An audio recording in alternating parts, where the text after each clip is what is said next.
¿Ocurrirá este escenario que dice Luis Carlos Ugalde? Pero vámonos a debate con el doctor Gustavo Pérez, consultor y profesor de la Universidad Nacional Autónoma de México, autor del libro Marketing Político y el Andrés Manuel de Marketing. Y también está con nosotros Gustavo Pérez, consultor y profesor de la UNAM, y Andrés Manuel. ¿Cómo están? Muy buena tarde.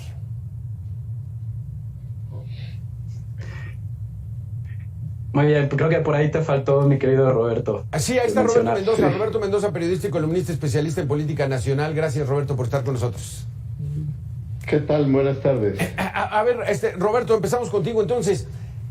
¿Qué ocurrió, Roberto? Porque estas campañas que dicen que no son campañas y estos candidatos que dicen que no son candidatos, pues bueno, ya se enfilaron. Las reglas electorales no importaron, adelantaron los tiempos, así fue, ya hay que admitirlo como tal.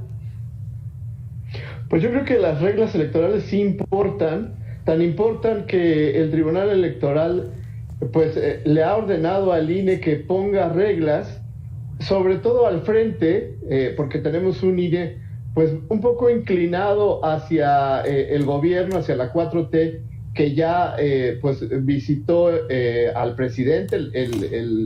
Los comisionados del INE han ido a la presidencia, no sabemos exactamente a qué, pero yo creo que es un hecho significativo que los consejeros hayan ido al INE, pues digamos cuando menos a escuchar al presidente, y luego pues hace unos días fueron los gobernadores a ver a los consejeros a puerta cerrada.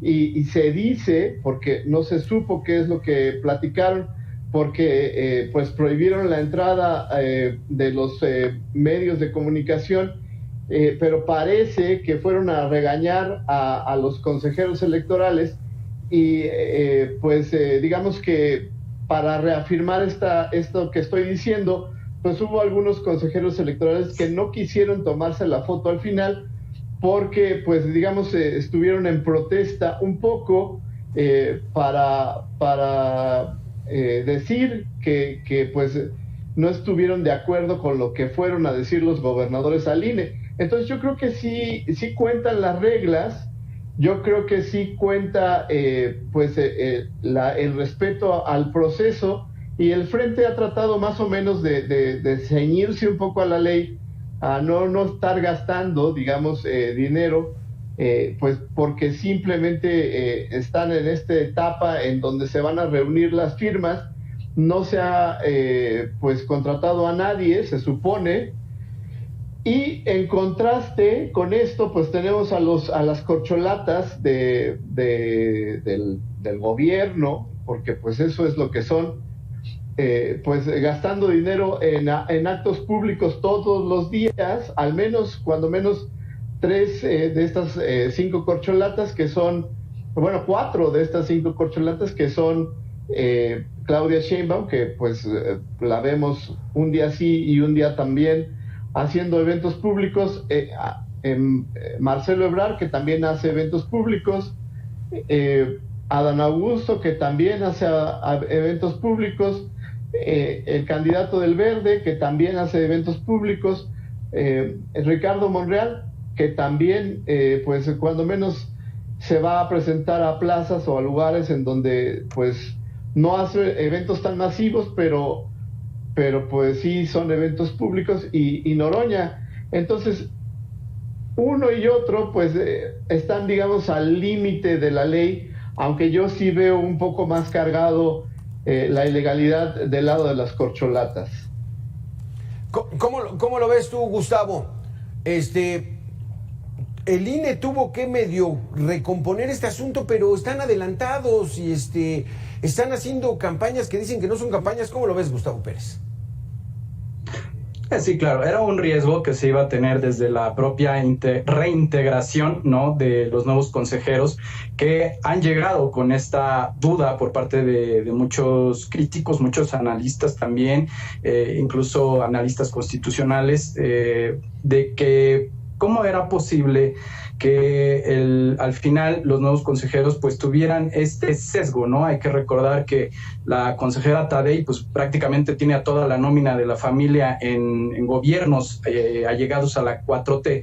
Entonces, este es un cuestionamiento que va a rondar. Fíjate que ahora que lo reflexionaba, bien lo empezaste a comentar al inicio de esta sesión, que iba a generar, por supuesto, también un debate posterior, ¿no? También lo que decía en la introducción don Carlos Ugalde, sobre pues la legitimidad que iba a resultar de este proceso, precisamente por esta serie de fallos que se van a presentar en uno u otro escenario. Ganara en algún caso la oposición o ganara alguno de los candidatos oficialistas, pues es obvio que va a presentar esto una serie de reclamos, ¿no? Entonces, hay que estar muy atentos a lo que vaya a suceder en términos jurídicos, porque evidentemente se han violado muchas normativas en cuanto al inicio espontáneo. No, eso no es real, ha sido un inicio premeditado de estas campañas, pero sí ha sido un inicio adelantado, ¿no? Entonces hay que estar muy atentos de cómo va a ser el curso legal que se le vaya a dar una vez que empiecen las campañas y, por supuesto, cuando estas culminen. Así que, Roberto, bueno, ya empezaron, ya la gente ya se empieza a acostumbrar. Vamos a tener una larga proceso de campañas hasta que lleguemos al 2 de junio del 2024, pues bueno, a ver si la aguanta la ciudadanía. Pero con ese tema vamos a regresar. ¿Cómo le está yendo tanto a las corcholatas, así llamadas por el presidente de la República, a sus aspirantes, como los aspirantes de operación? Regresamos tan solo en 2 minutos. Gustavo, Roberto, auditorio, déjenme comentarles que el próximo 8 de agosto concluirá el registro de firmas en la plataforma del Frente Amplio por México, la oposición. Los aspirantes deberán comprobar el apoyo de al menos 150,000 firmas. 2 días después se llevará a cabo el primer gran foro Visiones de México, que lo que es en realidad un debate entre los aspirantes que logren llegar con sus firmas requeridas. Los que hayan pasarán al registro entre el 11 y el 16 de agosto. Se realizará el sondeo de opinión pública para seleccionar a los 3 mejores posicionados. Quienes resulten seleccionados participarán en 5 debates. El 17 en la ciudad de Tijuana, el 19 en la ciudad de Monterrey, el 22 en León, Guanajuato, el 24 en Guadalajara y el 26 allá en Mérida, Yucatán. El 20 de agosto se cerrará el registro para que los ciudadanos puedan participar en las elecciones internas del 3 de septiembre. Estos son los tiempos. Del 27 al 30 de agosto se realizará el segundo sondeo de opinión pública que, junto con la elección final, definirán al nuevo dirigente del Frente Amplio por México. Finalmente, el 3 de septiembre se anunciará al ganador, al coordinador del Frente por México, Gustavo Pérez, pero que realmente, pues bueno, hasta lo que conocemos, este coordinador del Frente, pues va a ser el candidato a la presidencia. ¿O habrá alguna sorpresa, Gustavo Pérez? Del partido, a mí me parece que es muy claro que la candidata va a ser Xóchitl Gálvez. Y algo que habíamos comentado en algún otro foro, querido Beto, es que el proceso que delineó el Frente Amplio surgió antes de la irrupción de Xóchitl Gálvez. Entonces, si uno se pone a ver incluso la geografía o el diseño que tienen estos foros, se da cuenta inmediatamente de que es una pasarela en la cual van a mostrar a los posibles candidatos en las sedes donde puede todavía tener cierto poderío el PAN, si lo queremos ver en términos muy prácticos, ¿no? Es decir, en las ciudades donde de alguna manera tiene más arraigo. ¿Por qué? Porque en cualquier campaña política el primer paso es afianzar a los tuyos, ¿no? Antes de salir a buscar los clivajes sociales o los nichos que no son propiamente los tuyos. Entonces, en esta situación de precampaña, esa era la idea. Entonces, me parece que va a transcurrir sin ningún aspamiento. Lo más probable es que quede al final Xóchitl Gálvez de la mano y haciendo, yo creo que una buena labor, tanto de la Madrid como Santiago Krill, sí, en el sentido de legitimar el proceso. O sea, esa es realmente ahora la función de estos otros personajes. Por el otro lado, en el caso de Morena, pues es un escenario distinto. Ahí hay que decirlo con toda claridad. Solamente se está esperando a que el presidente López Obrador pues termine dando la concesión de ser el representante del movimiento. A mí también tengo que decirlo ya de manera muy clara, me parece que Claudia Sheinbaum es la que va a terminar siendo designada, por una y simple y sencilla razón. Ajá. Y es que ya los números no le van a dar tanto a Marcelo Ebrard como a Adán Augusto López. Así lo es, Roberto, ya de plano. Vámonos primero con la oposición. De plano, la candidata Xóchitl Gálvez ya no tiene posibilidad de Santiago Krill, no tiene posibilidad de la Madrid. Yo creo que no, yo creo que es importante, o sea, pareciera que Gustavo pues pinta un escenario que digamos es lo que se espera, pero yo creo que el embate del gobierno en contra de Xóchitl Gálvez pues sí tiene algo que ver. Yo creo que va a ser importante ver si no le cuaja lo del desafuero, si no le encuentran algo que vaya a descarrilarla como candidata.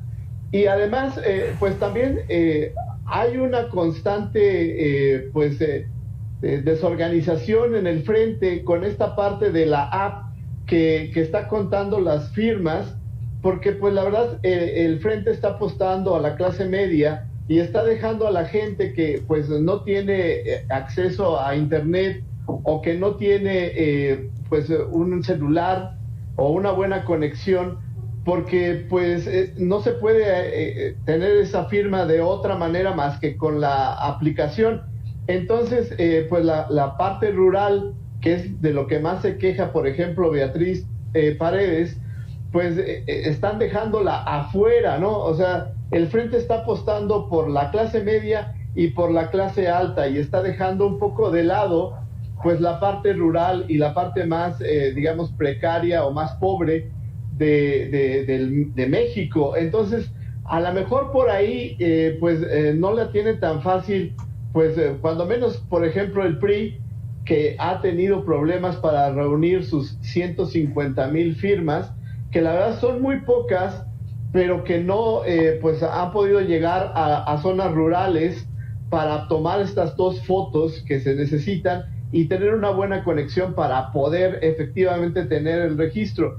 Y por el lado de las corcholatas, pues sí, parece que Claudia Sheinbaum va a ser la candidata, pero pues hay otros 5 candidatos que tienen algo que decir, sobre todo Marcelo Ebrard, que tiene recursos, que tiene gente, que tiene arrastre, y también pues Adán Augusto, que igual, incluso él, pues tiene suficiente dinero como para decirle al partido, ¿saben qué? A mí no me den esos 5 millones de pesos, yo voy a gastar de mi bolsa, es decir, tiene mucho dinero, y entonces pues algo tendrá que decir si no alcanzan estos números, ¿no? O si se descarrila Claudia Sheinbaum por algún motivo.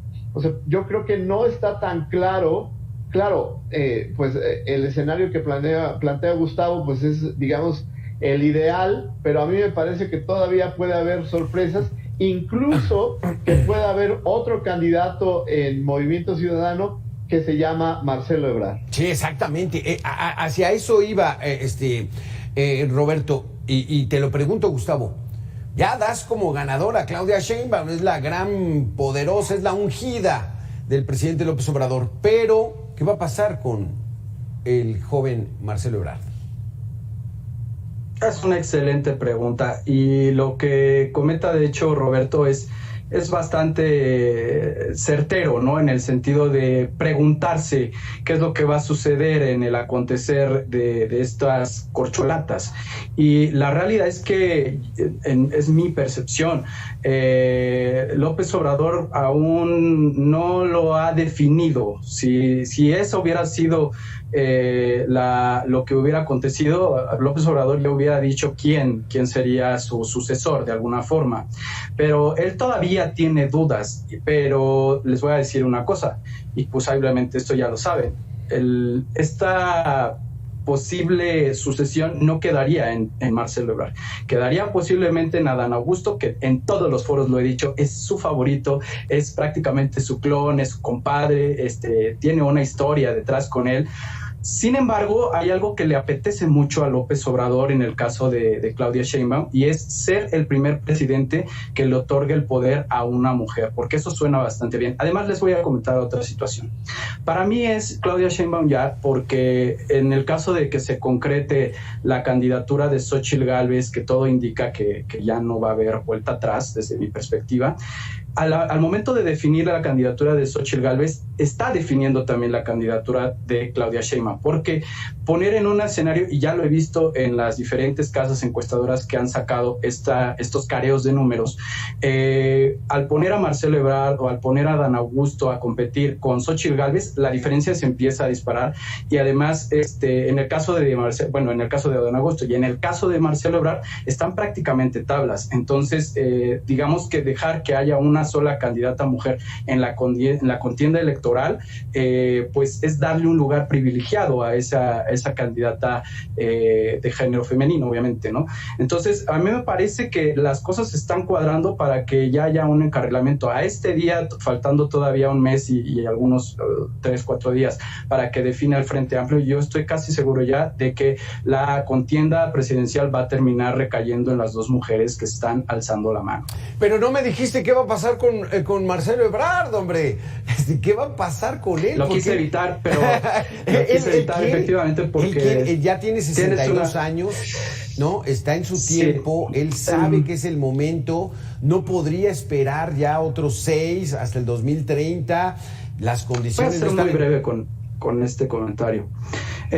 Marcelo Ebrard obviamente está haciendo una labor política al interior de Morena, y también sabemos que tiene una buena relación con, fíjense bien, con Dante Delgado, pero también tiene una buena relación con Xóchitl Gálvez. Entonces, el grave problema al que se está enfrentando AMLO en el caso de Marcelo Ebrard es que él es uno de los que puede ser o un gran aliado político para la concreción de la sucesión presidencial, o incluso un enemigo que pueda llegar a costarle caro. Entonces, todo va a depender de la negociación que haga no Marcelo Ebrard con Movimiento Ciudadano, es la negociación que vaya a tener Marcelo Ebrard con el propio presidente, para ver si puede él apostar mucha gente dentro de la integración del nuevo Congreso, sí, y por ahí algunas gobernaturas, pero en realidad no va a quedar fuera, no va a quedar fuera del proyecto de la 4T, es absolutamente inviable. Así lo ves, Roberto. Vamos a tener que hacer una pequeña pausa, regresamos en 2 minutos, pero ¿qué más le puede ofrecer el presidente a Marcelo Ebrard? Ya lo hizo canciller, ya lo hizo corcholata, ¿qué va a pasar? Pero vamos a regresar después de 2 minutos.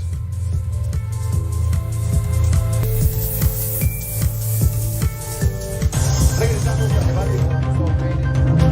Reporte MN. El tema de seguridad enfrenta a Claudia Sheinbaum y a Marcelo Ebrard en las redes sociales. La ex jefa de gobierno presumió los logros de su estrategia contra la inseguridad y que durante su gestión aquí en la Ciudad de México disminuyó, dice ella, el 51% el número de homicidios. ¿Cómo lo hicimos? Con la construcción integral de una estrategia que consta de 4. Atención a las causas, abrirle acceso a derecho a los jóvenes. Además de Jóvenes Construyendo el Futuro, hicimos 2 universidades públicas, 294 centros comunitarios, pilares, para dar educación, cultura y deporte de manera gratuita. Ya no grabó como tabasqueña, hay que resaltar ese asunto. En respuesta, Marcelo Ebrard le dijo a Claudia Sheinbaum que describió perfectamente la estrategia que él diseñó junto con el presidente de la República cuando fue jefe de gobierno. Hace días presenté el Plan Ángel, respondiendo a qué más debemos hacer para mejorar la seguridad en el país. Porque hoy la cuestión es, ¿qué es lo que sigue? Gustavo Pérez, Roberto Mendoza, además ya respondió Claudia Sheinbaum, que dice que qué bueno que Marcelo Ebrard está al pendiente de sus tweets, o sea, empieza a haber un encontronazo. Roberto, ¿por qué el presidente se arriesgó a abrir la elección de su candidato a un proceso democrático? ¿Realmente va a ser un proceso democrático o va a ser un dedazo a la vieja usanza? Pero si va a ser un dedazo, pues lo hubiera hecho como los del PRI de antaño, ¿no? Aguardarlo hasta el final. ¿Cómo ves, Roberto? Pues yo creo que hizo un híbrido. Yo creo que el presidente pues tiene estos candidatos que sí tienen pues cuotas de poder muy específicas, como son Adán Augusto, el Ricardo Monreal y Marcelo Ebrard, que tienen cuotas de poder. Un poco también el exgobernador de Chiapas tiene una cuota de poder, cuando menos en el sur del país, y Noroña, que pues bueno, no podían dejar afuera al PT porque pues es su gran aliado, también no quieren dividir el voto, y ya lo vieron ahí en el Estado de México, que pues divididos pues es más difícil, sobre todo, por ejemplo, en Coahuila, en donde se dividieron, sí, y entonces se dividió todo el voto y tuvieron que, pues, perdieron, ¿no? O sea, no creo que el presidente quiera dividir el voto, incluso con este guiño que hizo hace unos días a los dos jóvenes posibles candidatos de MC, como son el gobernador de Nuevo León y el presidente municipal de Monterrey. Pues yo creo que, bueno, además no tenemos candidatos jóvenes, todos son ya grandes, ya son, sí, pues unas personas de bastante edad, y por lo tanto, pues es su última oportunidad. Tú mismo lo decías, sí, hace un momento, pues ya no le va a alcanzar el tiempo a Marcelo, ya no le va a alcanzar el tiempo a Monreal, ya tampoco le va a alcanzar el tiempo a Don Augusto. Exacto, pero Roberto, tanto, pues, Roberto, perdón que te interrumpa, pero ¿dónde ves a Marcelo Ebrard? Si Marcelo Ebrard no llega a un buen acuerdo con el presidente, ¿de dónde quedaría? Que yo no me lo imagino como líder del Senado, porque esas etapas ya las pasó Marcelo Ebrard. Entonces, ¿crees que...? Pues yo creo que otra vez en Francia. ¿Crees? Sí. Alejado de México, sí. Un político mexicano alejado de México...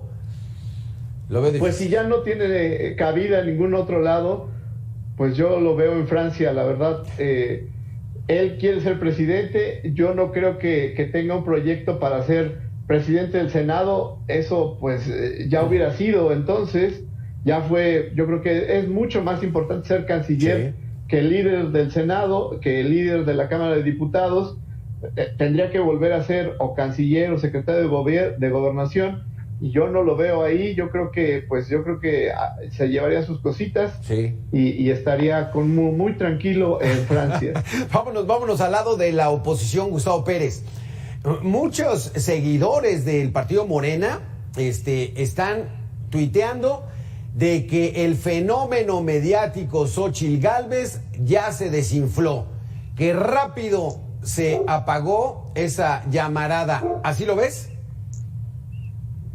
Oye, qué buen apunte. Es que la situación con la gente que apoya en redes sociales a la 4T en general, es que es una cosa coordinada, pero también hecha, que parece auténtica, ¿no? Recordemos incluso esto que salió en medios hace unos cuantos meses sobre la red Brolan, que es una serie de blogs que constantemente dan su apoyo al gobierno. Es esta nueva estrategia que se tiene por parte del gobierno federal, como se hacía al inicio del siglo pasado con la compra de los propios periódicos, ¿no? Es decir, de los espacios publicitarios, para que después te beneficiaran siendo tú el gobernante. Entonces, en realidad, lo que estamos viendo en muchas de las redes sociales, pues son estos ataques orquestados o también hay que decirlo, no son sencillamente ataques, son movimientos de apoyo orquestado entre los diferentes candidatos. Entonces, si bien bien pueden entre ellos atacarse, por ejemplo, la gente que apoya a Claudia Sheinbaum, atacar a la gente de Marcelo Ebrard,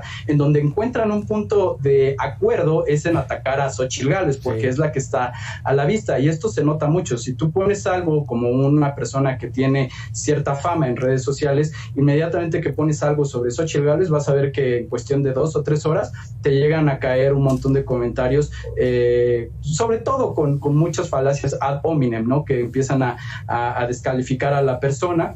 Pero la realidad, y esto también creo que ya es algo, y esto me lo dijo, de hecho, alguien cercano tanto a Morena como al PT, es que el presidente está nervioso porque ya le han llegado ciertos números que le indican que Xóchitl Gálvez no está tan lejos de las otras candidaturas, sobre todo de la de Marcelo Ebrard, pero también de Claudia Sheinbaum ya está a escasos 6 puntos, lo cual sí mantiene nervioso al presidente. Yo no pienso que sea una cuestión solamente de que se está inflando a un candidato, y sí en un sentido porque es que, a ver, hay muchos medios de comunicación que durante todo el sexenio han sido sobajados, han sido atacados por el propio presidente, y a mí me queda claro que ven en Xóchitl Gálvez la única posibilidad de poder revirar un poco ese discurso de odio que se tiene hacia ellos. Entonces es natural que ese tipo de medios de comunicación que no tienen una tendencia tan neutral, pues la ensalcen más que a otros. Pero como te digo, este es un fenómeno que se da tanto de un lado como del otro. Los medios de comunicación afines al gobierno pues van a decir este tipo de mensajes y apoyar a sus propios candidatos. Estamos en una situación pues interesante, se está poniendo interesante. Hasta eso nuestros políticos hacen buenas narrativas, porque estamos aquí muy entretenidos en este análisis. Yo los invito a que a lo mejor nos veamos en 2 semanas para otra vez ver cómo va Voto por México, ya acercándonos con ya ciertas definiciones, quién juntó firmas, quién va al debate, cómo va el enfrentamiento alterno entre Sheinbaum y Ebrard. Así que, pues bueno, muchas gracias Gustavo Pérez, muchas gracias Roberto Mendoza por haber estado con nosotros. Nosotros continuamos.